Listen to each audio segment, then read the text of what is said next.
Dante, and getting back to our breaking news up in Skagit County, the city of Burlington is now under evacuation. This happened about an hour ago. All residents are being asked to leave immediately because of the Gauges Slough that is now flooding. This is a look at the evacuation area on this map, again within the city of Burlington. Crews have been going door to door asking people to leave this morning. King 5's Drew Andre is there live. So Drew, last we heard from you, you saw some people on the move. Right, Christine. Yeah, there's a bunch of cars driving around as people are trying to get out of this area. I mean, unsurprisingly, most people kind of thought maybe they were in the clear because, as we've seen, the Skagit River levels are dropping, but that is not the case here with the Gauges Slough. As you look behind me, you can see this street is just flooded, and there are a number of homes now at this point that are underwater. On one of them, I can see the water's about halfway up the garage level, and the slough is right behind these homes that you see in front of us here, just to put things in perspective. And it is really the side of the street that we're on with Rio Vista, where you're starting to see some of that flooding. And of course, emergency crews are keeping an eye on, but out of precaution, they're going around door to door to get people out of there. Now, the evacuation area right now is Bayview Elementary here in Burlington. And I also want to bring in Kristen Goodwillie from the Red Cross now, too. Kristen, this is one of the locations people can go to for evacuation zones, but where else can people go? People can go all over. We have shelters in many different counties at this point, from here in Skagit to Lewis County to Snohomish.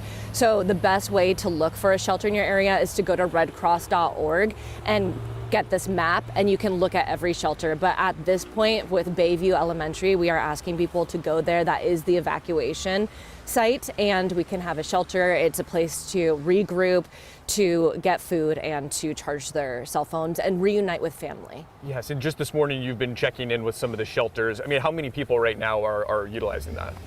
We only know our midnight reports, and so we don't know how many people from here in Burlington are utilizing Bayview Elementary, but we only had a couple hundred people last night stay over, and we know there's thousands of people that are evacuated. So we are asking people to utilize these shelters because we don't want them to be in an emergency situation where they're having to be evacuated by boat or stuck in water with driving. So we are just asking people to heed these evacuation warnings or these evacuation orders, as well as not to drive in conditions like this through water. Right, and still important to note, right now, everyone that lives in the 100-year floodplain is under this mandatory evacuation zone still too. So for people who aren't really familiar, what else is the Red Cross offering when you show up to one of these places?